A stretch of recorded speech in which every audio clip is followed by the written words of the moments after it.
வணக்கம்.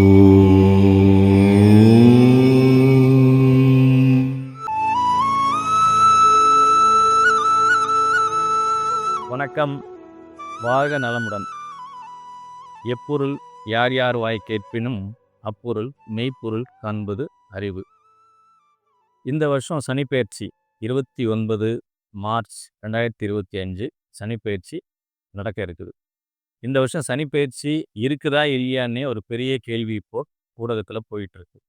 அடுத்த வருஷம்தான் சனிப்பெயர்ச்சின்னு சொல்கிறாங்களே அப்படின்னு சொல்கிறாங்க. வாக்கிய பஞ்சாங்கத்தின்படி அடுத்த வருஷம் மார்ச் மாதத்துல தான் சனி பெயர்ந்து மீனத்துக்கு வரதா சொல்கிறாங்க. அப்போ உண்மையான சனி பெயர்ச்சி எது? மார்ச் 29 வர சனி பெயர்ச்சியா, இல்லை அடுத்த வருஷம் மார்ச் வர சனி பெயர்ச்சியா? இது நம்ம கொஞ்சம் விஞ்ஞானபூர்வமாகவே பார்த்துருவோம். தமிழ்நாட்டில் வழக்கத்தில் இருக்கிறது 2 பஞ்சாங்கங்கள் இருக்குது. ஒன்று திருக்கணித பஞ்சாங்கம், இன்னொன்று வாக்கிய பஞ்சாங்கம். வாக்கிய பஞ்சாங்கம் தமிழ்நாட்டில் ஒரு சில பகுதிகளில் மட்டும்தான் பயன்படுத்துகிறாங்க. தமிழ்நாட்டை தவிர்த்து இந்தியாவில் மற்ற பகுதிகளையும் ஜோதிடம் பார்க்குறாங்க. அவங்க யாரும் வாக்கிய பஞ்சாங்கம் பயன்படுத்துறதில்ல. அவங்க எல்லாருமே திருக்கணித பஞ்சாங்கம் தான் பயன்படுத்துகிறாங்க. இது போக உலகம் முழுக்கவே ஜோதிட ஆராய்ச்சி எல்லாருமே இருக்கிற நம்மளை சுற்றி இருக்கிற சூரிய குடும்பத்தில் இருக்க கிரகங்களை வச்சு ஜோதிட ஆராய்ச்சி நம்ம இந்தியாவில் மட்டும் இல்லை, மேலை நாடுகளில் கூட பண்ணுறாங்க. அப்போ எல்லாரும் ஏதோ ஒரு பஞ்சாங்கத்தை காமனாக அதிகப்படியானவர்கள் இதுதான் சரி அப்படின்னு பயன்படுத்துகிறாங்க இல்லையா? அது சரியா அப்படின்றத நம்ம ஒரு தடவை விஞ்ஞானபூர்வமாக செக் பண்ணிவிடுவோம். இப்போ ஒன்றும் இல்லை, நீங்கள் இப்போ கூகுள் பண்ணி பார்த்தீங்கனாலே நம்ம இப்போ நிறைய சேட்டலைட்லாம் விட்டுருக்கோம். இப்போ நம்ம சேட்டலைட் மூலமாக ஒரு கிரகத்தையும் துல்லியமாக கண்காணிக்க முடியுது. அப்போது துல்லியமாக கண்காணிக்கப்படும் கணக்கு நம்ம சரின்னு எடுத்துக்கலாம் இல்லைங்களா? இப்போது அதன்படி பார்த்தீங்கன்னாக்கா மார்ச் 29 கும்பத்துலேருந்து சனி பெயர்ந்து மீனத்துக்குள்ளே வந்துடுறாரு. அப்போ நம்ம சேட்டலைட் மூலமாக கிடைக்கிற அந்த தகவல், அதாவது எப்போ எந்த வீட்டிலேருந்து எந்த வீட்டுக்கு கிரகங்கள் மாறுதுன்ற தகவலை நம்ம எடுத்துக்கலாம், சரின்னு எடுத்துக்கலாம் இல்லைங்களா? அப்போ அது போலவே எந்த பஞ்சாங்கம் அதே தேதியில் ஒத்து வருதோ அது சரியான பஞ்சாங்கம்னு எடுத்துகிட்டு போகலாம் இல்லையா? இது ஒன்றும் தவறு இல்லை இல்லையா? அதன்படி பார்த்தோம்னாக்கா திருக்கணிதம் தான் அது கூட ஒத்து வருது, வாக்கியம் அது கூட ஒத்து வரலை. அப்போது திருக்கணிதம் என்னவோ அதையே நம்ம எடுத்துக்கிறது தான் சரியாக இருக்கும். இதில் என்ன ஒரு பிரச்சனைன்னா, இப்போ இந்த சனிப்பெயர்ச்சி பலன்கள் சொல்கிறது முன்ன பின்ன சொல்கிறாங்க, அது கூட பரவாயில்ல. இதில் என்ன கொடுமைன்னா, இந்த தவறான பஞ்சாங்கத்தை வச்சு ஜோதிடம் கணிக்கிறாங்க. இப்போ பிறக்கிற குழந்தைகள் மார்ச் 29க்கு அப்புறம் வர்ற எல்லா குழந்தைகளோட பிறப்புலையும் பார்த்தீங்கன்னா வாக்கிய பஞ்சாங்கம் வச்சு ஜாதகம் எழுதுறவங்க தனியே கும்பத்திலேயே போட்டுருவாங்க. எவ்வளோ நாளைக்கு? அடுத்த வருஷம் மார்ச் வரைக்கும். அப்போ அது வரைக்கும் எவ்வளோ குழந்தைகள் பிறக்குதோ, யாரெல்லாம் வாக்கிய பஞ்சாங்கத்தை வச்சு கணிக்கிறாங்களோ, ஜாதகம் எழுதுகிறாங்களோ, அவங்க என்ன பண்ணுவாங்க? கும்பத்திலேயே சனி இருக்கிறதா போட்டுருவாங்க. அப்போ அவ்வளோ லட்சக்கணக்கான குழந்தைகளுடைய வாழ்க்கை என்ன ஆகுது? அந்த ஜாதகத்தை வச்சு அவங்க கல்யாணத்துக்கு பொண்ணு பார்ப்பாங்க, அந்த குழந்தைங்களோட எதிர்காலத்தை பார்ப்பாங்க. ஒரு 20, 25 வருஷம் கழிச்சு அவங்க ஜாதகத்துக்கு மேலே இருக்க நம்பிக்கையே அவங்களுக்குலாம் போயிடும். ஏன்னா துல்லியமாக இருந்தால் தானே, ஜாதகமே தப்புனாக்க அப்புறம் பலன்கள் எப்படி சரியாக இருக்க முடியும்? ஸோ அதனால் திருக்கணி பஞ்சாங்கம் நமக்கு விஞ்ஞானபூர்வமாகவே ஒத்து வர்றதுனால நம்ம அதை ஃபாலோ பண்ணுறது தான் சரியாக இருக்கும். சரி, இப்போ சனிப்பெயர்ச்சிக்கு வருவோம்.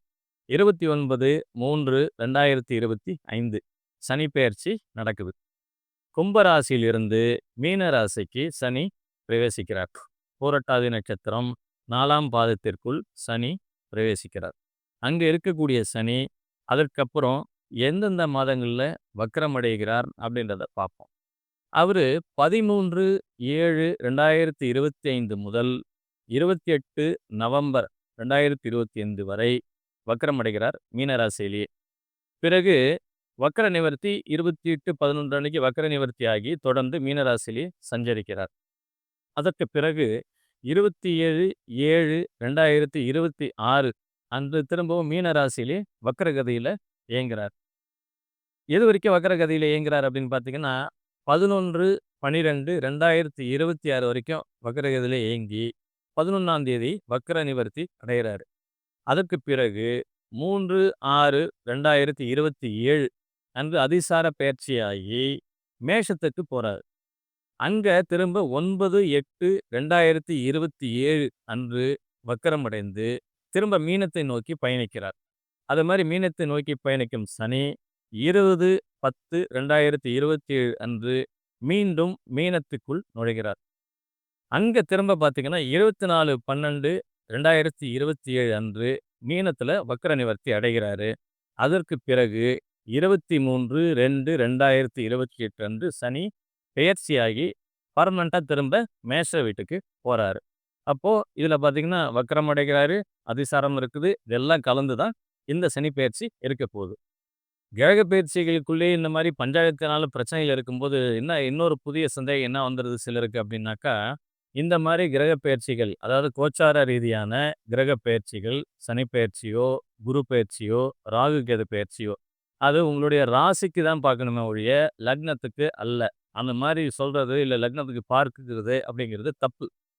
உங்களுடைய இப்ப சொல்லும்போது என்ன சொல்றோம்? கோச்சார பலன் தான் சொல்றோம். உங்களுடைய ராசிக்கு சனி இந்த இடத்துல இருக்கிறார். உங்களோட ராசிக்கு சனி இந்த இடத்துல இருக்கிறார். அதனால நல்லது செய்யப் போறார். இல்ல சாதகமில்லாத நிலையை தரப்போறார். அப்படின்னு தான் சொல்றோமே ஒழிய, உங்களுடைய லக்னத்துக்கு நீங்க இந்த மாரி பலன்கள பொருத்தி பார்க்கக்கூடாது. அது தப்பு. மேஷ ராசி நேயர்களே, உங்களின் ராசிக்கு 12வது இடத்தில் சனி பகவான் வருகிறார். அதனால உங்களுக்கு 7 சனி ஆரம்பமாகுது. 7 சனியின் முதல் 2 1/2 வருடம் விரய சனி அப்படிங்கிறதுனால, உங்களுக்கு இப்ப விரய சனி நடக்கும் காலகட்டத்தில் புதிதாக வீடு கட்டுவது, மண்மனை வாங்குவது, இது போன்ற சுப விரயங்களை ஏற்படுத்திக் கொள்வது புத்திசாலித்தனம். அதேபோல இருக்கிற வீட்ட ரிப்பேர் பண்றது, புதுசா வண்டி வாகனம் வாங்குறது, இருக்கிற பழைய வண்டியை ரிப்பேர் செய்வது, சர்வீஸ் செஞ்சுக்கிறது, இந்த மாரி வேலைகள்லாம் செய்யலாம். ஆக மொத்தம் கையில இருக்கிற பேங்க் பேலன்ஸ் கரையணும். அதான் சனி பகவானோட நோக்கம். மேலும் சனி பகவான் தனது 3ஆம் பார்வையாக உங்களது 2ஆம் வீட்டை பார்ப்பதினால், தொழில் செய்கிறவங்களுக்கு பொருளாதார மந்தநிலை அப்படிங்கிறது இருக்கும். பொருளாதாரத்தில தடைகள் ஏற்படும். தேவையற்ற பேச்சுக்களை தவிர்க்கணும். யாருக்கும் முன் யோசனையின்றி வாக்குறுதிகள் குடுக்காதீங்க. குடுத்த வாக்குறுதிகளை காப்பாற்றுவது சிரமமாயிடும். அதேபோல குடும்பத்திற்குள் வீண் வாக்குவாதங்களை தவிர்க்கணும். சனி 7ஆம் பார்வையாக உங்களுடைய 6ஆம் வீட்டை பார்ப்பதினால், உத்தியோகம் பார்க்கும் இடங்களில் சக ஊழியர்களுடன் சுமூகமான போக்கை நீங்க கடைபிடிக்கணும். தேவையற்ற விவாதங்களை அவாய்ட் பண்றது நல்லது. அதேபோல உங்களுடைய உடல் நலனிலும் அக்கறை எடுத்துக்கணும். உங்களுக்கு ஏற்கனவே உடல்நல கோளாறுகள் இருந்ததுனாக்கா, நீங்க போதுமான அளவுக்கு உடற்பயிற்சி செய்து, உங்களுடைய தேக ஆரோக்கியத்தை பாதுகாத்துக் கொள்வது நல்லது. சனி 10ஆம் பார்வையாக உங்களுடைய 9ஆம் வீட்டை பார்ப்பதினால், தகப்பனாரின் உடல்நலத்தில் கவனம் தேவைப்படும் ஒரு காலகட்டமா இந்த காலகட்டம் இருக்கும். அதேபோல தந்தை வழி உறவுகளுடன் சுமூகமான போக்கை கடைபிடிக்க வேண்டும். தந்தை வழி சொத்துக்கள்ல ஏதாவது வில்லங்கம் இருக்குது அப்படின்னாக்கா, பேச்சுவார்த்தையின் மூலமாகவே அதை சரி செஞ்சுக்கிறது புத்திசாலித்தனம். மொத்தத்துல இந்த 2 1/2 வருஷம் நம்ம கையில இருக்கிற காச கரைக்கிற மாரி ஒரு காலகட்டமா தான் இருக்கும். அத நம்ம புத்திசாலித்தனமா, சுபவிரயமா மாத்திக்கிறது நல்லது. மீண்டும் சந்திப்போம். நன்றி.